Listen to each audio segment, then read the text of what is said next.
Hello my dear students, welcome back to Magnet Brains, the only channel where you get 100% free and quality education without any paid subscription. This is Saloni Pandey, your psychology educator और आज हम discuss करने वाले हैं about the working memory. So lastly इस chapter में यानी आपके चैप्टर नंबर 7 ह्यूमन मेमोरी में हमने डिस्कस किया इंफॉर्मेशन प्रोसेसिंग सिस्टम, जिसके अंदर हमने स्टेज मॉडल को डिस्कस किया। आपके स्टेज मॉडल के अंदर हमने जाना कि सेंसरी मेमोरी क्या होती है, शॉर्ट टर्म मेमोरी क्या होती है एंड लॉन्ग टर्म मेमोरी क्या होती है। इन तीनों को हमने इन डिटेल डिस्कस किया, स्टेज मॉडल को पूरा डिस्कस किया, उसके क्रिटिसिज्म्स को भी देखा और लास्टली वी हैव कंक्लूडेड कि इन सारी चीज़ों को डिस्कस करने के बाद मतलब हम एक कंक्लूजन पर पहुंचते हैं कि साइकोलॉजिस्ट ने जो है इन सारे एविडेंसेस को ध्यान में रखते हुए एक और कंसेप्चुअलाइजेशन किया है ह्यूमन मेमोरी का, जिसे हम second model of human memory भी कहते हैं। और उस second model of human memory को हम डिस्कस करने वाले थे। But before jumping on the second model of human memory हम कुछ कंसेप्ट्स को डिस्कस करेंगे, छोटे छोटे कंसेप्ट्स जो आगे इस चैप्टर में आपको जो है मतलब हेल्प करने वाले हैं, है ना। अगर उन्हें नहीं जानोगे तो आगे का समझ में नहीं आएगा। So we will discuss what is working memory, what is long term memory, what are the types of long term memory. इन सारी चीजों को इन डिटेल हम डिस्कस करेंगे। क्लियर। बट अभी बात करते हैं what is working memory. Clear. अच्छा, अभी इस चैप्टर के अंदर आपने क्या क्या सारी चीज़ों को पढ़ा, तो आपने चैप्टर का एक इंट्रोडक्शन देखा है ना, आपने ह्यूमन मेमोरी के मीनिंग को बहुत अच्छे से इन डिटेल में समझा हुआ है। मेमोरी के क्या सारे जो है फीचर्स होते हैं, मेमोरी कैसे होती है, कैसे काम करती है, फिर इस मेमोरी से रिलेटेड और भी डिफरेंट डिफरेंट एस्पेक्ट्स को हमने डिस्कस किया। हमने जो है आपके ह्यूमन मेमोरी के अंदर किस तरीके से इंफॉर्मेशन प्रोसेस होती है, this we have discussed so far. We have discuss the stage model. तो आपको मेमोरी क्या होती है ये एक क्लियर आइडिया हो गया होगा, और साथ साथ में मेमोरी कैसे स्टोर होती है, मेमोरी को हम स्टोर हाउस भी बोलते हैं ना, तो ये सारा सब कुछ कैसे होता है ये क्लियर हो गया होगा। और आपको धीरे धीरे करके जैसे जैसे चैप्टर पढ़ोगे ना, तो आप बहुत ज्यादा अपने आप को और दूसरों को भी मेमोरी से रिलेट कर पाओगे। क्लियर कि मतलब जैसे जैसे चैप्टर पढ़ोगे, जैसे जैसे मेमोरी के बारे में आपको पता चलेगा, तो आपको पता चलेगा आपकी मेमोरी कैसी है ना। आप क्या बहुत ही शार्प मेमोरी के आपको सारी चीजें ध्यान रहती हैं, या कहीं पर कुछ कुछ चीजें आप भूल जाते हो, किस तरीके से सारी चीजें धीरे धीरे करके क्लियर होंगी। Okay, now let's come to this working memory. अच्छा, नाम से क्या सजेस्ट कर रहा है, मेमोरी वर्किंग मतलब वो मेमोरी जो वर्क कर रही है, जो काम कर रही है। तो काम कर रही है तो मतलब मेमोरी हमने, जैसे मैं क्या बोलती हूँ कि मेमोरी क्या है, मतलब मैं नहीं, इन जनरल हम क्या पढ़ते हैं, what is human memory. So it is a store house.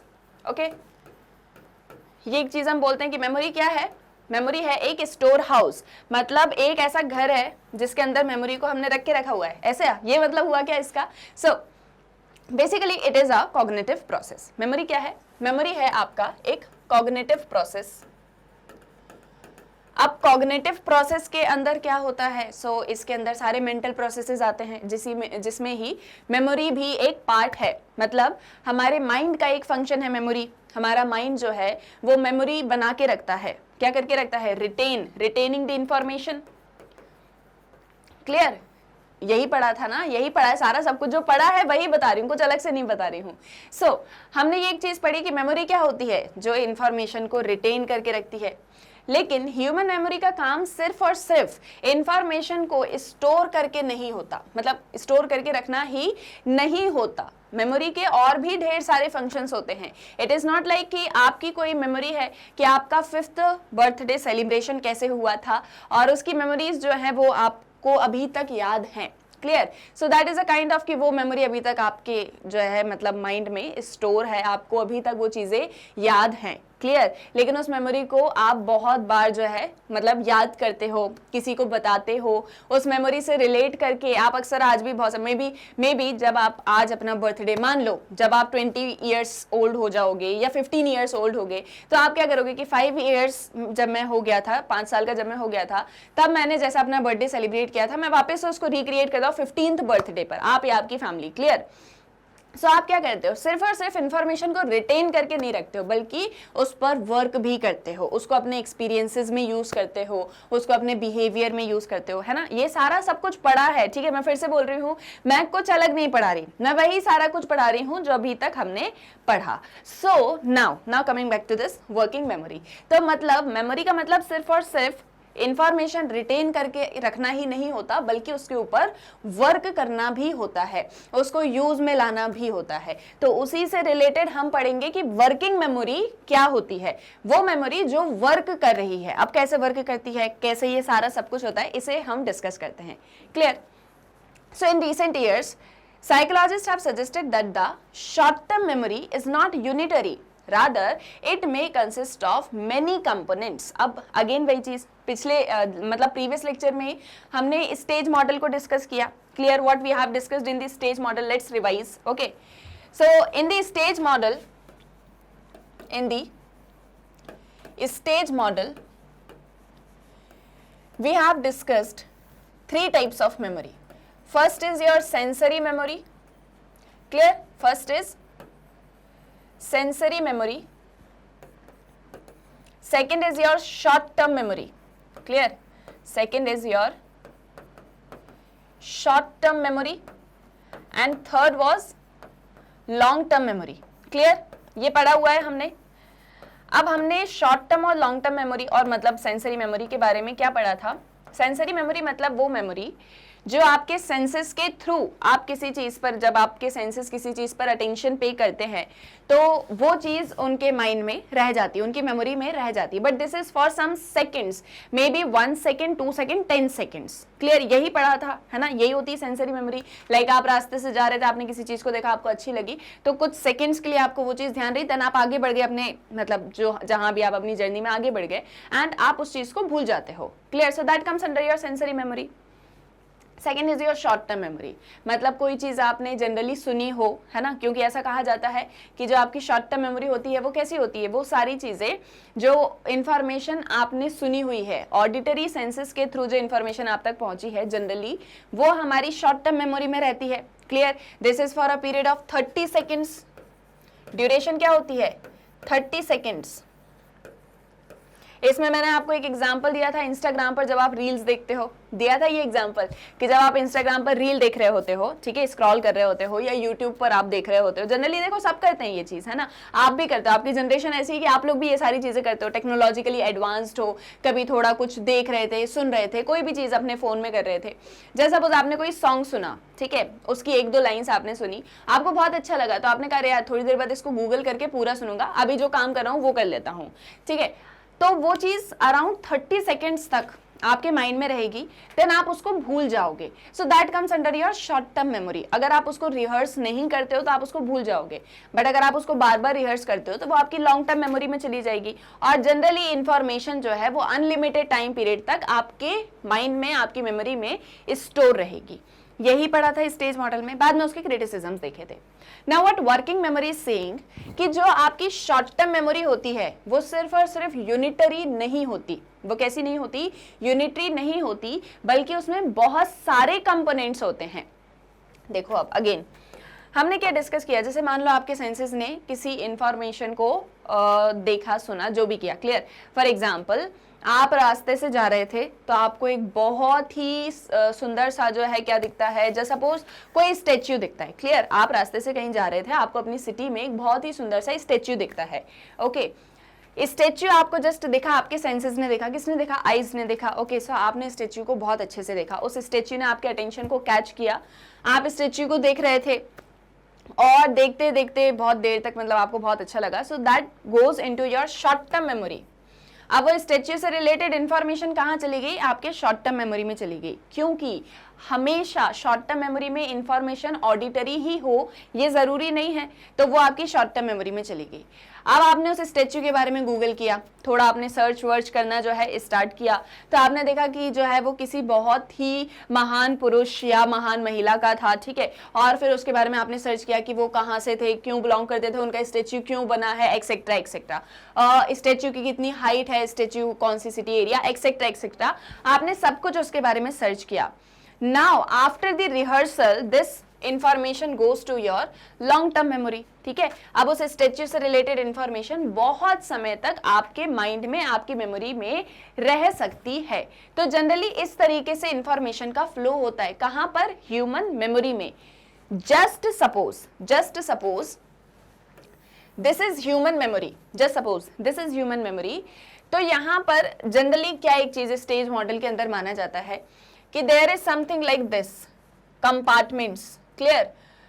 ये हो गई आपकी सेंसरी मेमोरी, ये हो गई आपकी शॉर्ट टर्म मेमोरी, और ये हो गई आपकी लॉन्ग टर्म मेमोरी। क्लियर? मतलब हम ऐसा मान के चलते हैं कि इंफॉर्मेशन आपकी शॉर्ट टर्म मेमोरी में आई, आपकी लॉन्ग टर्म मेमोरी में आई, आपकी शॉर्ट टर्म मेमोरी में आई, एक्सेट्रा एक्सेट्रा। ठीक है, इस तरीके से हम मान के चलते हैं कि हमारी मेमोरी में जो इन्फॉर्मेशन है वो कुछ इस तरीके से स्टोर रहती है, थोड़ी सी इन्फॉर्मेशन, थोड़ी सी ये, थोड़ी सी ये, थोड़ी सी ये, सारी इंफॉर्मेशन रहती है।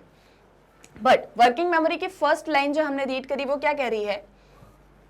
That psychologist have suggested that short term memory is not unitary, rather it may consist of many components। तो short term memory जो है वो सिर्फ एक unitary structure नहीं है, बल्कि उसके अंदर कुछ components हैं, उसके अंदर कुछ components हैं। क्लियर? उसके भी अपने अपने कुछ कंपोनेंट्स होते हैं। अब वो कौन कौन से कंपोनेंट्स होते हैं उसको हम यहाँ पर डिस्कस करने वाले हैं। क्लियर है? एक मतलब छोटा सा जो मैं समझाना चाह रही थी वो क्लियर हुआ कि वर्किंग मेमोरी में हम किस एक चीज की बात करने वाले हैं? शॉर्ट टर्म मेमोरी की। शॉर्ट टर्म मेमोरी क्या होती है वो मैंने आपको बता दिया, स्टेज मॉडल क्या कहता है वो मैंने आपको बता दिया, ताकि एक बार वापस से जो पहले पढ़ा था वो रिकॉल करोगे तो आगे का समझ में आएगा, है ना। अगर नहीं रिकॉल करोगे तो कुछ समझ में नहीं आएगा, एकदम से सोचोगे ये शॉर्ट टर्म मेमोरी कहाँ से आ गई, कहाँ की लॉन्ग टर्म मेमोरी, क्या बताया था मैम ने, फिर वापस से वो देखोगे, है ना। तो इसीलिए यहाँ पर मैंने एक बार आपको रिवाइज करवा दिया ना। The multi-component view of short-term memory was first proposed by Baddeley in 1986। अब ये जो मल्टी कंपोनेंट व्यू है शॉर्ट टर्म मेमोरी का, कि जो शॉर्ट टर्म मेमोरी है उसके अंदर बहुत सारे कंपोनेंट्स होते हैं, इसको सबसे पहली बार किसने सजेस्ट किया, या इस मॉडल को सबसे पहली बार किसने दिया? बेडेले। कब दिया? 1986 में। इस एक चीज को याद रखना है ना, कि वर्किंग मेमोरी में ये कहा जाता है कि जो शॉर्ट टर्म मेमोरी है वो यूनिटरी नहीं है, उसके बहुत सारे कंपोनेंट्स होते हैं। ये सबसे पहली बार बेडेले ने कहा 1986 में। अब बेडेले ने क्या कहा? Suggested that short term memory is not a passive store house. Short term memory is not a passive store house but rather a workbench that holds a wide variety of memory materials। अब इसके अंदर क्या कहा जा रहा है? मैंने आपको स्टार्टिंग कहां से करी? स्टोर हाउस से, कि हम जनरली क्या बोलते हैं कि मेमोरी क्या है? एक स्टोर हाउस है जहां सारी इंफॉर्मेशन आती है। वर्किंग मेमोरी के अंदर हम मेनली बात कर रहे हैं शॉर्ट टर्म मेमोरी की, दैट इज STM। किसकी बात कर रहे हैं? शॉर्ट टर्म मेमोरी की।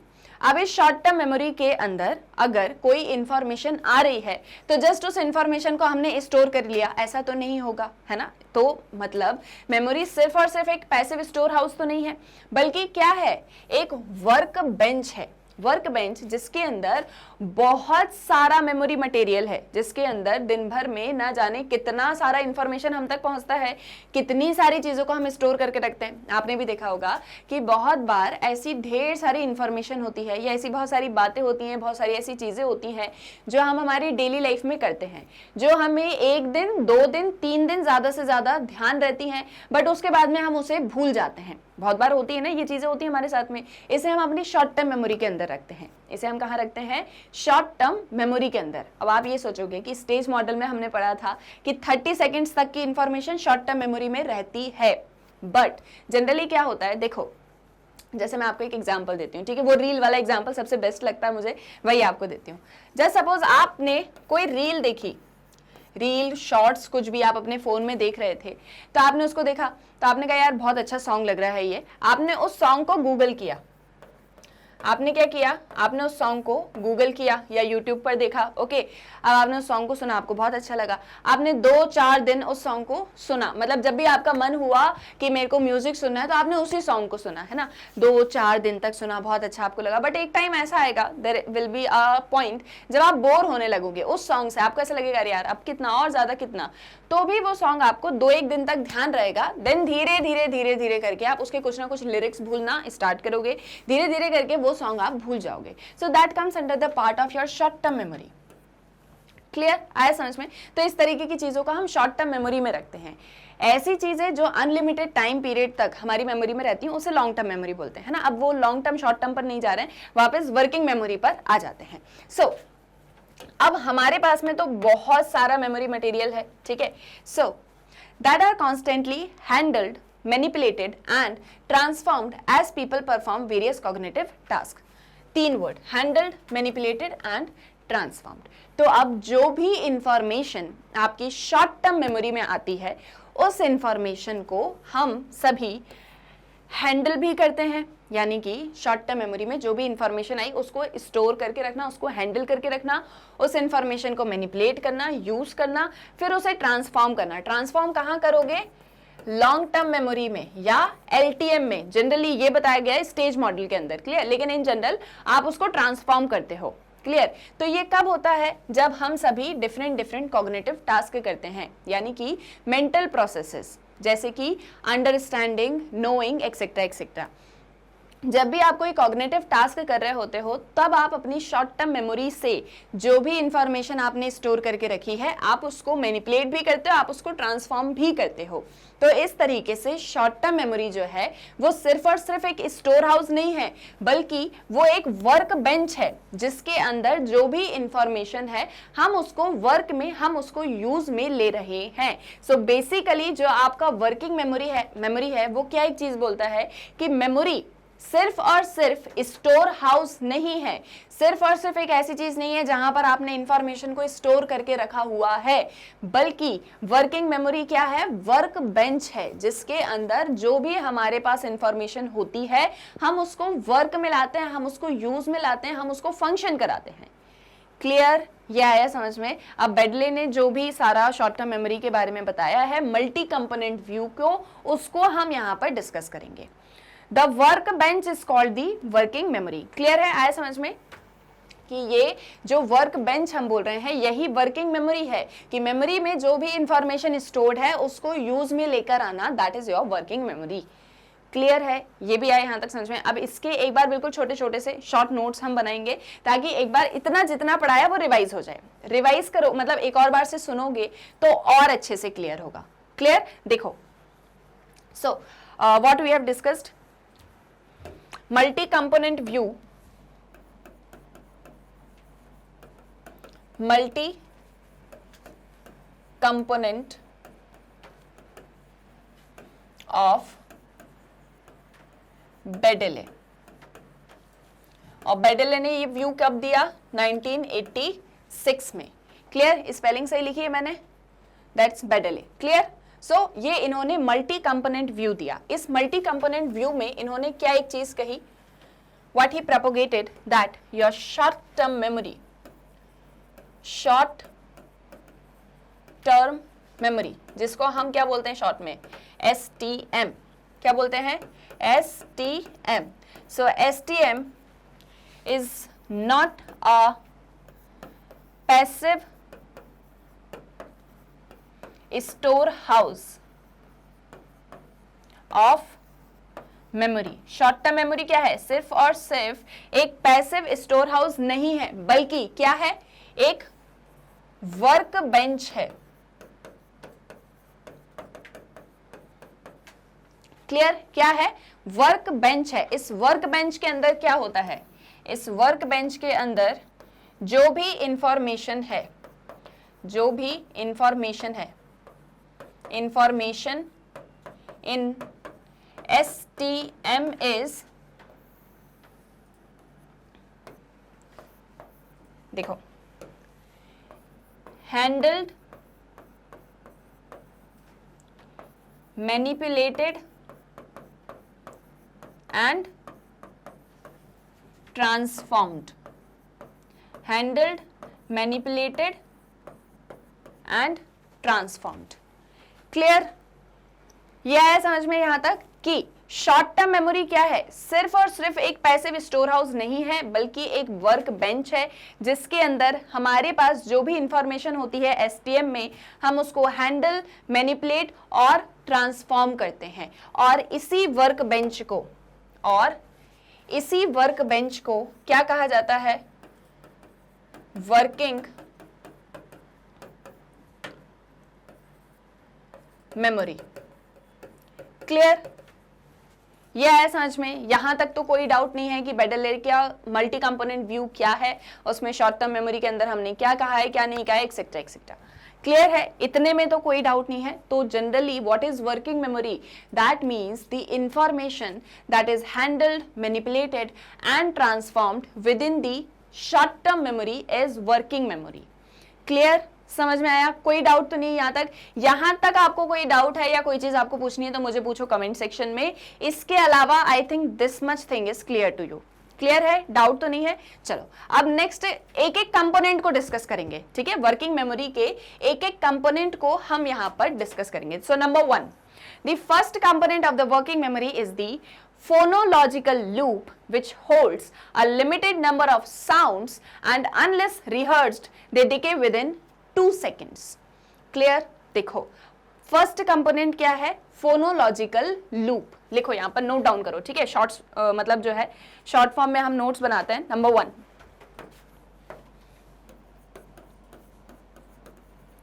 Phonological loop. क्लियर, ये हम क्या लिख रहे हैं, ये कंपोनेंट्स हम लिख रहे हैं। जो मल्टी कंपोनेंट व्यू है बेडेले का, उसका फर्स्ट कंपोनेंट है फोनोलॉजिकल लूप। फोनोलॉजिकल लूप के अंदर क्या एक चीज कही जाती है कि आपके पास में, फोनोलॉजिकल लूप का मतलब क्या होता है? फोनोलॉजिकल मतलब जो भी इंफॉर्मेशन ऑडिटरी सेंसेस के थ्रू आप तक पहुंची है। जैसे फॉर एग्जाम्पल मैं आपको ये टॉपिक एक्सप्लेन कर रही हूँ, सो दिस एक्सप्लेनेशन जो मैं आपको मतलब बता रही हूँ वो आप सुन पा रहे हो, है ना? आप सुन पा रहे हो उस एक चीज को कैसे? मेरी आवाज आप तक पहुंच रही है, आपके जो ईयर्स हैं वो बहुत अच्छे से फंक्शनिंग कर रहे हैं। दैट मीन्स मैं जो भी बोल रही हूँ वो आप तक पहुंच रहा है ना? सो दैट मीन्स कि ऑडिटरी मतलब इंफॉर्मेशन आप तक पहुंच रही है। देख भी सकते हो, that is a different thing.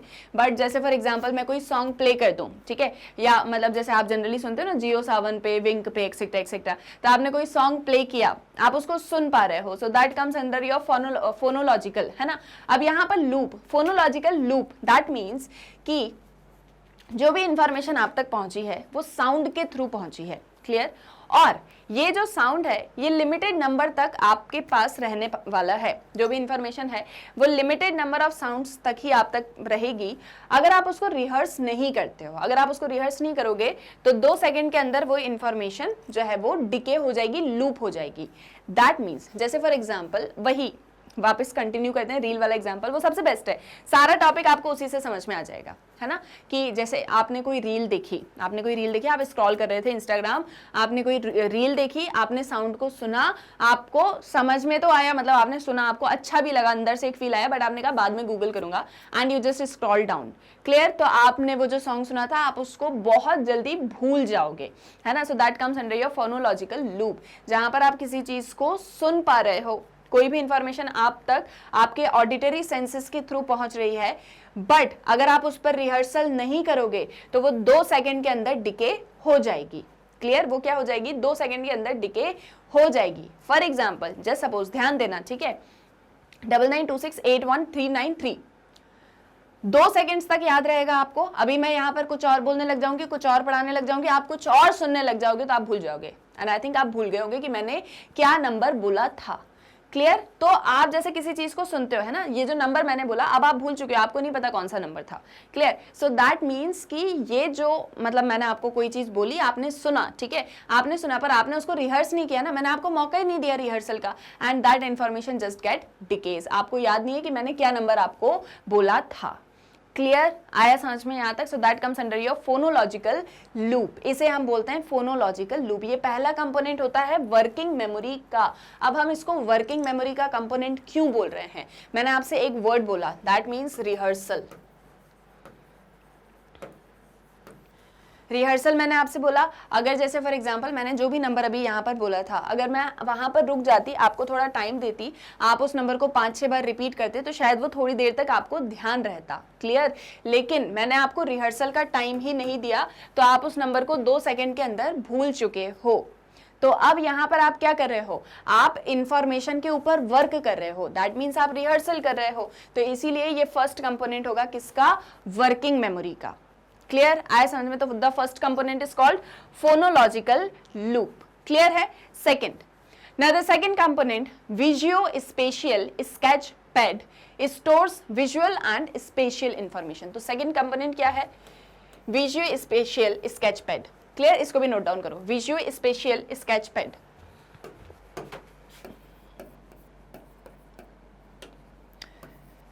Visuospatial sketchpad. देखो यहां पर मैंने आपको फोनोलॉजिकल मीनिंग बताया. फोनोलॉजिकल का मीनिंग ऑडिटरी इंफॉर्मेशन. क्लियर? क्या बताया मैंने आपको? Auditory information. विजुअल स्पेशियल को अगर आप ब्रेक करते हो तो ये दो टर्म्स से बना हुआ है. एक है विजुअल और एक है स्पेशियल, यानी स्पेस से रिलेटेड इंफॉर्मेशन. स्पेस मतलब आपका वो अंतरिक्ष वाला स्पेस नहीं, ठीक है, स्पेस जहां आप रह रहे हो या जिस भी इंफॉर्मेशन, ठीक है, अभी उसको हम और मतलब समझेंगे. तो स्पेस से रिलेटेड स्पेशियल इंफॉर्मेशन, विजुअल यानी जो आपने देखा हो, तो that is visual spatial sketchpad. Clear? ये सेकंड कंपोनेंट है. क्लियर? ये नोट कर लेना, ठीक है इसको. नाउ अब विजुअल स्पेशियल स्केचपैड क्या बोलता है कि like the phonological loop, the capacity of sketchpad 2 is limited. इसका मतलब ये होता है कि इंफॉर्मेशन जो आप देख रहे हो या जो भी चीज आपने ऑब्जर्व करी है अपने आसपास में, अपनी सराउंडिंग में या जहां भी जैसे भी, ठीक है, अब अगर आप उसके ऊपर ज्यादा वर्क नहीं करते हो तो आप उसको भूल जाओगे. फॉर एग्जाम्पल वो जो मैंने आपको एग्जाम्पल दिया था, जैसे सपोज आप किसी ट्रिप पर गए हुए हो, आप कहीं पर जो है दूर घूमने जा रहे हो, लॉन्ग ड्राइव पर जा रहे हो, ठीक है, तो आप जा रहे थे, आपने रास्ते में कोई चीज देखी. फॉर एग्जांपल आपने कोई बहुत ही अट्रैक्टिव सी कार देखी, आपने लैम्बोर्गिनी देखी, ठीक है. अब आपने क्या किया, आपने उसको देखा, आपको देख के बहुत अच्छा लगा, बट आप आगे बढ़ गए, ठीक है, आपने ध्यान नहीं दिया. थोड़ी देर के लिए याद रहेगी, बट अगर आप उसको देखो, उसके फीचर्स को देखो, बहुत अच्छे से आपने देखा, तो भी थोड़ी देर तक, थोड़ा आगे तक जब आप जाओगे तो आपको वो उसके फीचर्स वगैरह थोड़े से अच्छे से ध्यान रहेंगे कि हाँ मैंने उसमें क्या क्या देखा था. क्लियर आया समझ में? लेकिन इसकी भी जो कैपेसिटी होती है वो लिमिटेड ही होती है. जैसे फोनोलॉजिकल लूप की 2 सेकेंड्स है, तो यहाँ भी कुछ ही सेकेंड्स या कुछ ही मिनट्स या कुछ hours. Clear? That comes under your visual spatial sketchpad. Clear? तो ऐसी कोई भी इंफॉर्मेशन अगर आपके शॉर्ट टर्म मेमोरी में आती है और आप उस पर वर्क करते हो तो वो आपको ज्यादा समय तक ध्यान रहती है, आपकी मेमोरी में रहती है. Now the third component which Bedele calls the central executive organizes information from phonological loop, visuospatial sketchpad as well as from the long term memory. So the third component is central executive. तीसरा component क्या है? Central executive. अब इसके अंदर क्या होता है, इसके अंदर किस तरीके से इंफॉर्मेशन पास ऑन होती है या कैसे मेमोरी में जो है इंफॉर्मेशन रहती है. तो इसमें ये कहा गया है कि इंफॉर्मेशन जो फोनोलॉजिकल लूप से, विजुअल स्पेशियल स्केचपैड से और लॉन्ग टर्म मेमोरी से ऑर्गेनाइज की जा रही है. इनसे इंफॉर्मेशन लेके हम उसको ऑर्गेनाइज करते हैं. आपको ध्यान होगा मैंने आपको यहाँ पर क्या एक चीज बताई थी कि वर्किंग मेमोरी में कहा जाता है कि शॉर्ट टर्म मेमोरी जो है वो कंपोनेंट्स में डिवाइडेड है. क्लियर? कैसे है? कंपोनेंट्स में डिवाइडेड है. तो जैसे मान लो यहाँ पर है फोनोलॉजिकल लूप, मतलब वो इंफॉर्मेशन जो सुन के आपकी मेमोरी तक पहुंची है. यहाँ पर है विजुअल स्पेशियल स्केचपैड, मतलब वो इंफॉर्मेशन जो आपने देखी है और देखकर आपकी मेमोरी तक पहुंची है. क्लियर? और एक इंफॉर्मेशन होती है आपके एलटीएम में, लॉन्ग टर्म मेमोरी में, जो बहुत लंबे समय तक आपको इंफॉर्मेशन ध्यान रहती है. इन सारी चीज़ों को जब हम ऑर्गेनाइज कर देते हैं कि कौन सी चीज़ है जो आपको सुन के ध्यान थी, कौन सी चीज़ है जो आपने देखा था इसलिए आपको याद है, कौन सी ऐसी चीज़ है जो आपकी लॉन्ग टर्म मेमोरी में रह गई थी, आपने बहुत बार उस पर रिहर्सल, बहुत बार प्रैक्टिस करी थी. तो इन सारी इंफॉर्मेशन को जब आप ऑर्गेनाइज कर देते हो, इस सारी इंफॉर्मेशन को जब आप ऑर्गेनाइज कर देते हो तो उसे सेंट्रल एग्जीक्यूटिव कहा गया है. उसे क्या कहा गया है? सेंट्रल एग्जीक्यूटिव उस एक चीज को कहा गया है. आया समझ में? यहां तक तो कोई डाउट नहीं है. सो बेसिकली क्या एक चीज बोल रहे हैं कि जो भी इंफॉर्मेशन, आपको भी बहुत बार ऐसी चीजें ध्यान रहती होंगी ना कि कोई चीज जो आपने सुनी थी इसलिए आपको अब तक याद है, या वो बोलते हैं ना आंखों देखी, हमने हमारी आंखों से देखा था इसलिए हमको वो चीज याद है, या हमने हमारे कानों से सुना था इसलिए हमें वो चीज याद है. तो बेसिकली जो चीज आपने देखी थी, सुनी थी, जिसके कारण आपकी मेमोरी में वो फिट हो गई है, आपको वो चीज ध्यान में है और अक्सर आप उस पर वर्क करते रहते हो, या कोई भी इंफॉर्मेशन जो आपकी लॉन्ग टर्म मेमोरी में है. तो इस तरीके से बेसिकली क्या होता है, हम उस इंफॉर्मेशन को पूरा ऑर्गेनाइज कर लेते हैं. और उसे यहाँ पर बैडेले ने क्या कहा है, central executive. So like a true executive, it allocates attentional resources to be distributed to various information needed to perform a given cognitive operation and monitors plans and controls behaviour. तो ये जो आपका कंट्रोल एग्जीक्यूटिव है, that is the third function, sorry central executive not control, central executive है. ये क्या करता है, एक एग्जीक्यूटिव की तरह. एग्जीक्यूटिव का काम क्या होता है, क्या फंक्शन होता है, एग्जीक्यूट करना, वर्क को एग्जीक्यूट करना कि कौन क्या चीज करेगा, कौन क्या काम नहीं करेगा. तो उसी तरह से जो आपका सेंट्रल एग्जीक्यूटिव है वो एलोकेट करता है अटेंशनल रिसोर्सेस को to be distributed to various information needed to perform a given cognitive operation. मतलब कि आपका माइंड जो भी काम करना चाहता है उसमें मेमोरी की हेल्प लगती है ना. तो उस मेमोरी की कब कहाँ कैसे हेल्प लगने वाली है, कौन सी मेमोरी कहाँ पर यूज होने वाली है, उन सारी चीज़ों को यूज करता है और फिर बिहेवियर को कंट्रोल करना, प्लान करना, मॉनिटर करना, ये सारे काम करता है. इन शॉर्ट जो आपका सेंट्रल एग्जीक्यूटिव है, आपने जितना भी इंफॉर्मेशन को स्टोर किया है अपने माइंड, अपने मेमोरी के अंदर, उस इंफॉर्मेशन को कब कहाँ कैसे यूज करना है, कितना यूज करना है, पूरा प्लान करना, मॉनिटर करना, ये काम होता है सेंट्रल एग्जीक्यूटिव का. सो बेसिकली बैडेले ने जो है आपके 3 कंपोनेंट्स दिए हैं. क्या दिए हैं, 3 कंपोनेंट्स दिए हैं ऑफ मतलब मल्टी कंपोनेंट व्यू दिया है, जिसमें वो ये बोलते हैं कि शॉर्ट टर्म मेमोरी जो है वो वर्क बेंच है, जो क्या करेगी, जो इंफॉर्मेशन को हैंडल, मैनिपुलेट और ट्रांसफॉर्म करेगी. इसके लिए 3 कंपोनेंट्स हैं. सबसे पहला है phonological loop, that means your auditory information. Visual spatial sketchpad, that means the information that is stored through your visual or spatial information. Central executive जो क्या करेगा, सारा एग्जीक्यूशन का काम करेगा ऑफ द इंफॉर्मेशन. और इस तरीके से जो भी शॉर्ट टर्म मेमोरी के अंदर इंफॉर्मेशन स्टोर्ड है उस इंफॉर्मेशन को हम वर्किंग में लेकर आएंगे.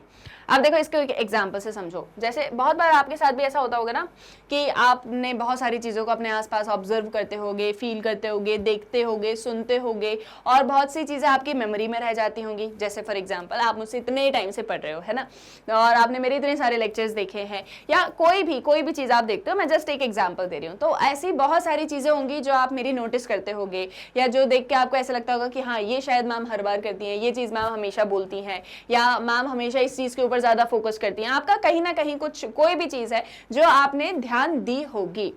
अब वो चीज़ क्या होती है, आपकी मेमोरी में स्टोर हो जाती है. अब उस एक चीज़ को जैसे मान लो आपको फॉर एग्जाम्पल ऐसा लगता है, ठीक है, मैं जस्ट एक एग्जाम्पल दे रही हूँ, है ना, इसको ज़्यादा आप वो मत करना. आपको ऐसा लगे कि मैम जो है जो एग्जाम्पल्स देती हैं वो बहुत ही रियल लाइफ से रिलेटेड होते हैं और हम बहुत जल्दी उससे कनेक्ट कर पाते हैं. कल को मान लो आप भी टीचर बनते हो, एजुकेटर बनते हो, ठीक है, तो आप उस चीज़ को यूज़ करते हो कि हम जितने ज़्यादा बेसिक एग्जाम्पल्स देंगे आप फिर अपने स्टूडेंट्स को उस एक चीज़ को पढ़ाते हो. ठीक है, तो ये क्या हुआ, जो चीज़ आपने मेरे बारे में फोकस करके अपनी मेमोरी में स्टोर करी थी, रिटेन करी थी, अब उसको आप यूज भी कर सकते हो अपनी लाइफ में. तो ये जनरली क्या होता है, इंफॉर्मेशन को रिटेन करना, उसको यूज करना, मैनिपुलेट करना, ट्रांसफॉर्म करना.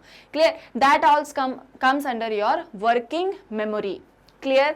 इसके अलावा आपकी डे टू डे लाइफ में भी बहुत सी ऐसी चीज़ें होती होंगी जो आपकी मेमोरी में स्टोर हो जाती होंगी.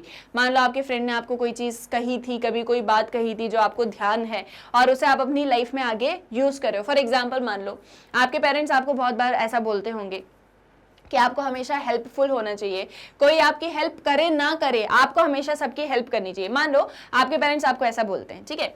अब ये बात आपकी मेमोरी में है, ये बात आपकी मेमोरी में फिट है कि आपके पेरेंट्स ने आपको सिखाया है कि आपको हमेशा सबकी हेल्प करनी चाहिए, नो मैटर कि वो आपकी हेल्प करते हैं या नहीं करते हैं. अब आपने अपनी लाइफ में आगे मतलब जब भी आप कोई काम वाम कर रहे थे, आपने कभी देखा कि आपका कोई फ्रेंड है या आपकी क्लास में कोई है जो आपकी कभी हेल्प नहीं करता, but there is a chance कि आपको उसकी हेल्प करनी चाहिए, उसको हेल्प की ज़रूरत है. ठीक है, तो आप क्या करोगे, आप उसकी हेल्प करोगे. ठीक है, आउट ऑफ द बॉक्स जाके आप उसकी हेल्प करोगे. क्यों करोगे, क्योंकि उस एक चीज़ को आपने सीखा है. तो जनरली जो भी चीज़ें आपके आसपास होती है, जो भी इंफॉर्मेशन आपकी मेमोरी में आप स्टोर करते हो, आप उसको यूज़ करते हो टाइम टू टाइम, आप उसके ऊपर वर्क करते हो. And this work bench of memory is called what? Working memory. इसमें मेनली हम किसके ऊपर फोकस करते हैं? शॉर्ट टर्म मेमोरी के ऊपर, क्योंकि जनरली जो लॉन्ग टर्म मेमोरी होती है वो कहीं ना कहीं रिटेन्ड होती है, बहुत कम हमारे काम में आती है, बट शॉर्ट टर्म मेमोरी को हम बहुत बार यूज कर सकते हैं, बहुत बार हम उसके ऊपर वर्क करते हैं, क्योंकि छोटी मोटी चीजें जो डे टू डे लाइफ में होती रहती है हम उसके ऊपर वर्क करते रहते हैं। Clear? So this is all about your working memory and the multi-component view of Berthollet. I hope so clear हो गया होगा, सभी components भी समझ में आए होंगे और किस तरीके से working memory काम करती है ये भी समझ में आया होगा।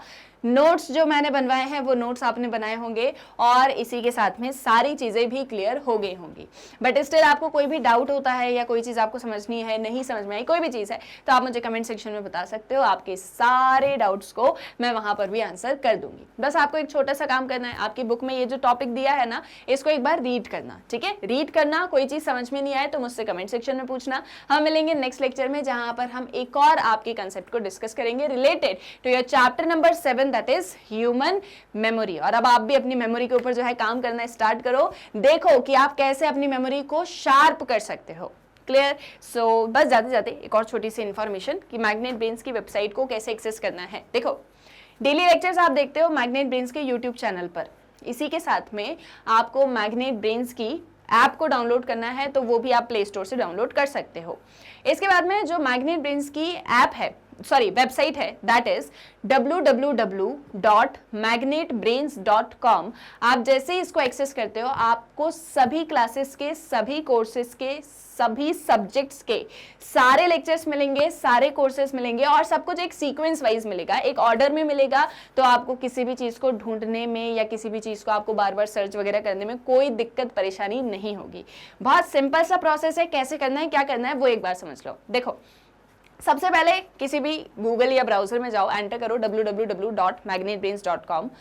जैसे ही ये आप एंटर करोगे ये मैग्नेट ब्रेन्स एजुकेशन प्लेटफॉर्म आपके सामने ओपन होगा। आप इसको स्क्रॉल करोगे तो देखोगे यहाँ पर एक्सप्लोर टॉप कोर्सेज का ऑप्शन है। यहाँ पर आपको सारी क्लासेस दिख रही होंगी, आपको सारे कोर्सेज दिख रहे हैं। आपको जो भी क्लास पढ़ना है, जो भी कोर्स पढ़ना है, उस पर आपको एक क्लिक करना है और उससे रिलेटेड ये आ गए सारे सब्जेक्ट वाइज वीडियोस। स्क्रॉल करोगे और भी वीडियोस देखने को मिलेंगे और आप देख रहे हो सभी के नीचे वॉच नाउ का बटन है। आपको जो भी सब्जेक्ट स्टडी करना है, जो भी क्लास स्टडी करना है, just click on watch now और ये आ गए सारे चैप्टर वाइज वीडियोस। चैप्टर पे क्लिक करोगे उससे रिलेटेड सारे सब टॉपिक्स आ जाएंगे, सभी के आगे वॉच नाउ है। कोर्स, क्लास, सब्जेक्ट, लेक्चर जो भी देखना है just click on watch now और ये वीडियो ओपन। अब यहाँ से आपको नेक्स्ट वीडियो देखना है, नेक्स्ट वीडियो पे क्लिक करो। ये नहीं देखना है, कुछ और देखना है, यहाँ से कैंसिल कर दो। सो बहुत ही इजीली आप मैग्नेट ब्रेन्स की वेबसाइट को एक्सेस कर सकते हो। यहाँ आपको मिलती है 100% फ्री एंड क्वालिटी एजुकेशन बिना किसी पेड सब्सक्रिप्शन के। यहाँ पर आपको किसी लेक्चर के लिए, किसी टॉपिक के लिए, कोई सब्जेक्ट, कोई कोर्स के लिए कोई पेमेंट नहीं करना होता, कोई कूपन नहीं खरीदना होता, क्योंकि सब कुछ क्या है 100% फ्री ऑफ कॉस्ट, क्वालिटी के साथ में और बेस्ट टीचर्स के साथ में। सो बस अपने फ्रेंड्स और रिलेटिव्स को भी मैग्नेट ब्रेन्स के बारे में बताओ ताकि वो भी 100% फ्री एंड क्वालिटी एजुकेशन को एक्सेस कर सकें बिना किसी पेड सब्सक्रिप्शन के। सो आई होप सो सारी चीजें क्लियर हैं और वीडियो पसंद आया है तो जल्दी से लाइक कर दो, शेयर कर दो, चैनल को सब्सक्राइब करना मत भूलना। हम मिलेंगे हमारे नेक्स्ट वीडियो लेक्चर में। Thank you very much.